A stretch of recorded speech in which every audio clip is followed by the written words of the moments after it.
long time ago when I was a kid. I'm only 40 now, but I was a kid. Sabrina, thank you for the introduction and for the volunteering for our campaign. And a special thanks to one of the best governors I've ever worked with in my life.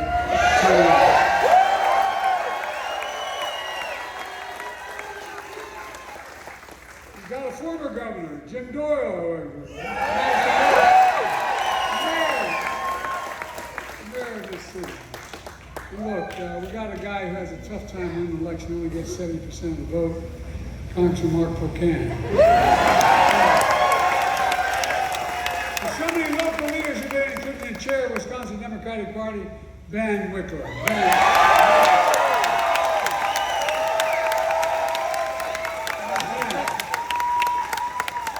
Folks, did you have a good 4th of July?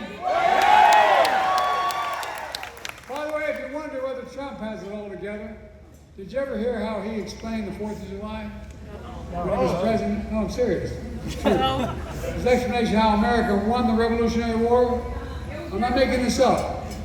He said in his 4th of July speech 5 years ago, he said, George Washington's army won the revolution by taking control of the airports from the British. Oh, shit!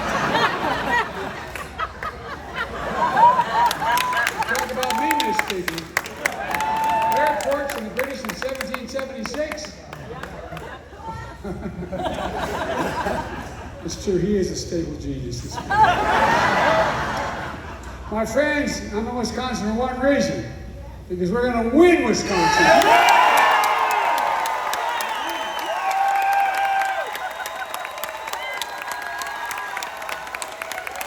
me tell you how we're going to do it. You know the reason. We're going to do it because of you all in this room to start with.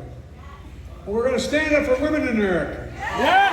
We're going to restore Roe v. Wade. Yes! We're going to stand up for the right to vote again. Yes! We're going to fight for Medicare and Social Security and child care.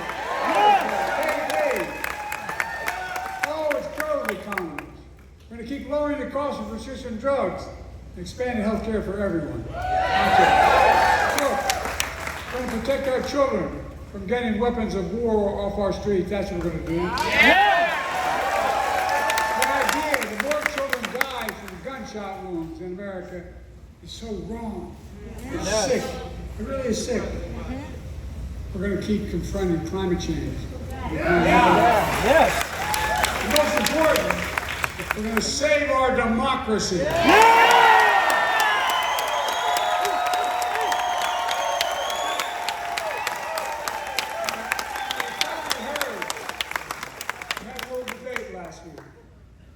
Can't say it was my best performance. But ever since then, there's been a lot of speculation.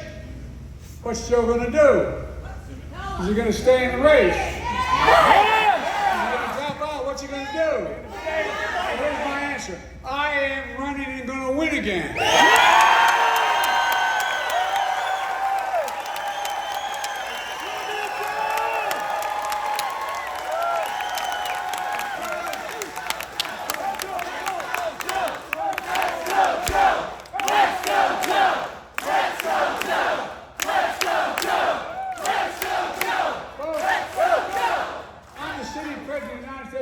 No small part because of you.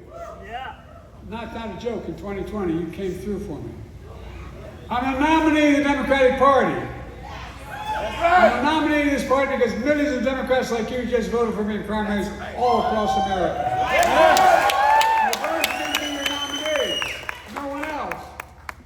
You, the voters did that. And despite that some folks don't seem to care who you voted for, well, guess what? They're trying to push me out of the race. No. Well, let me say this as clear as I can. I'm staying in the race. I will beat Donald Trump. I will beat him again in 2020. Let's go. Again in 2024. I learned long ago, when you get knocked down, you get back up.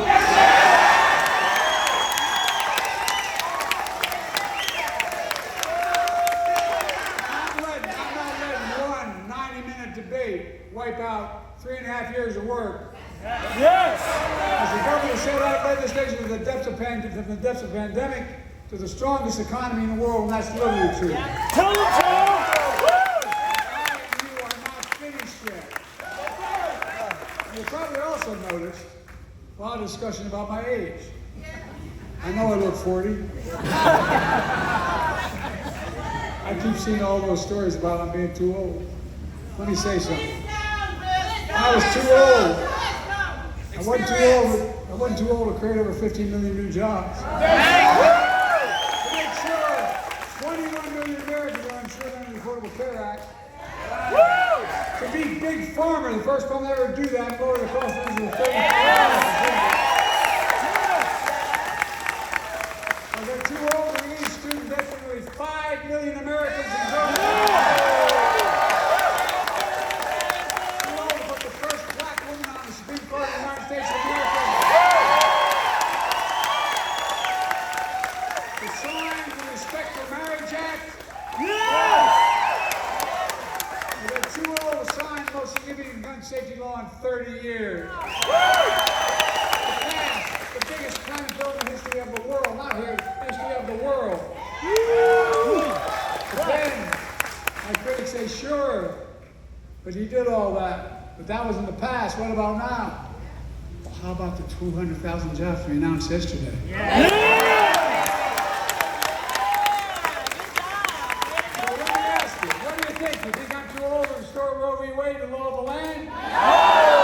You think I'm too old to ban assault weapons again? No! To protect Social Security and Medicare? No! To get child care, elder care for working families in need of the nation?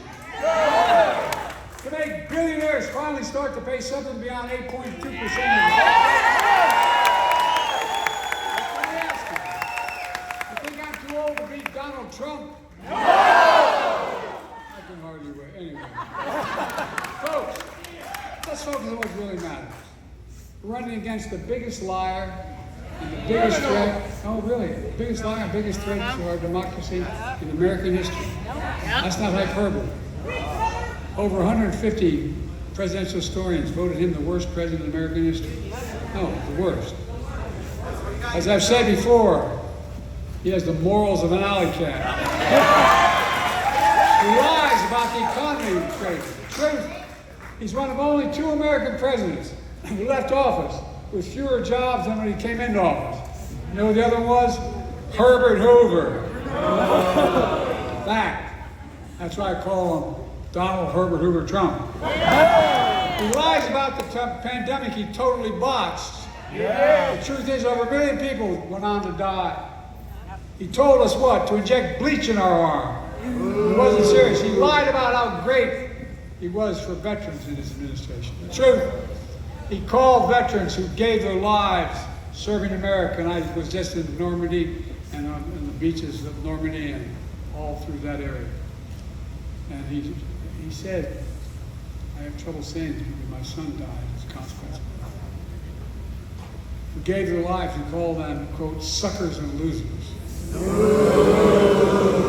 By the way, I'll be damned. I'm glad I wasn't with him because I'll be damned when talking about my son now. Yeah, that's right. How do we know he said this? I'm not making this up. A 4-star Marine general, his own former chief of staff was with him, and he told us that's what he said. He's not the only former Trump official warning us about how bad Trump is, including the former secretaries of defense and even his own vice president. They refused to endorse him. It says a lot about who Trump is. It says a lot about what he isn't. By the way, I couldn't ponder. I guess I shouldn't say it. By the way, I couldn't be prouder to have your support and the support of our great Vice President of the United States, Kamala Harris.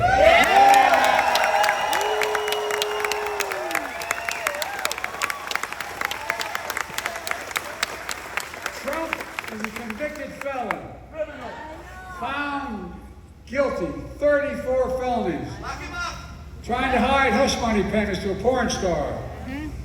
Another jury found Trump sexually assaulted a woman in a public place and has been fined $90 million for defaming her. $90 million. They've only been bankrupt about 20 times, but I don't know. This so-called great businessman owes over $400 million in fines after being convicted in New York State of business fraud. Already convicted. Fined $400 million. Donald Trump is just a convicted criminal. He's a one-man crime wave. But Trump's biggest lie of all is he had nothing to do with the insurrection of January 6th. We all saw with our own eyes. We saw he sent thousands to attack the Capitol. We saw police being attacked, Capitol being ransacked, the mob hunting for Nancy Pelosi, gallows set up to hang Mike Pence. Let me ask you something. After what Trump did on January 6th, why would anyone ever let him be near the Oval Office again?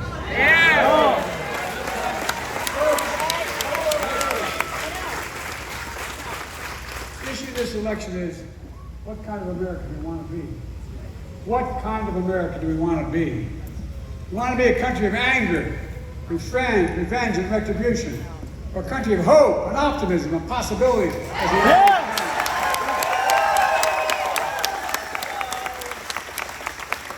I want a country where women have a right to make their own health care decisions. Trump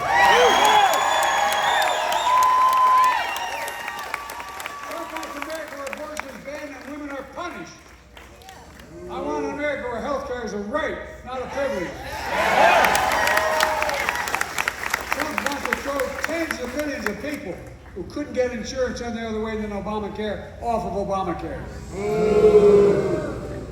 I want America where the very wealthy begin to pay their fair share. Who wants to give the very wealthy last time out when he was president, he gave him a $2 trillion tax cut, creating the largest deficit any president has in one term. Now he's announced he wants another $5 trillion tax cut after already leaving the largest deficit. It's hard to make this up. I want to protect Social Security and Medicare. He wants to cut Social Security and Medicare so he can cut taxes for the very wealthy. I want to ban assault weapons and require universal background checks. You've all heard the promise in our the promise of National Red Association. I will do nothing about guns. That's what he said. I will do nothing about guns. And he means it. I want January 6th insurrectionists to serve their full prison terms. Trump wants to pardon me. Folks, you can't be pro-insurrectionist and pro-American at the same time.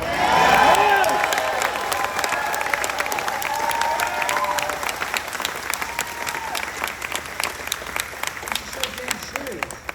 You can't love your country only when you win. Look, you've been standing a long time. Let me close with this. Ultimately, the American presidency is about character. Right. The character of the president who holds the job. Because with the immunities he's talked about, the Supreme Court just talked about, it gets down to that. It's about honesty. That's right. Yes. It's about the president's decency, Yes. integrity. Do they respect people? Or do they incite violence and hate? Can they honor the oath of the Constitution and uphold their oath of office?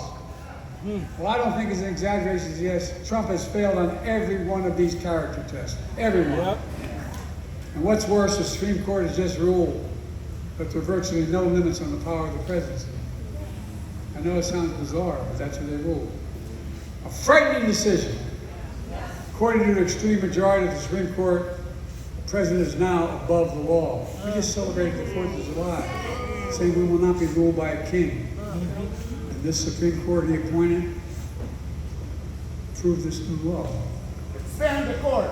It's a dangerous precedent, especially if Donald Trump is returned to president. Just think about it. In the second term, this next term, whoever is the president is going to appoint at least 2 new appointees. Right? The second Trump term, there were no limits. Supreme Court Justice Sotomayor warned us about that in her dissent in that case. Here's it. She noted that based on a majority decision, Trump can take out his opponents, I mean physically take them out, take bribes, lead a coup, and be immune to ever being held accountable for it if he did it while he was president, according to the Supreme Court. I mean, where the hell are we? So he really could become a dictator that he promised to be on day one. For over 2 centuries, America's been a free, democratic nation. And I'll be damned if the year 2024, just 2 years before our 250th anniversary as a nation, I'll let Donald Trump take this away. This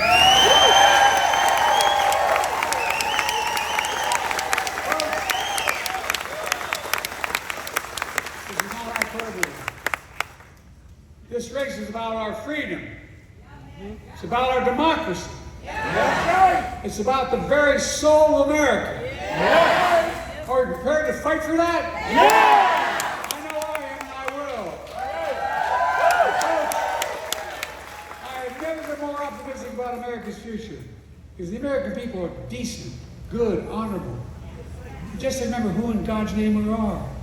We're the United States of America. I mean, think about it. Think about it in little terms. And there's nothing beyond our capacity when we stand together. So let's stand together, win this election, and exile Donald Trump politically.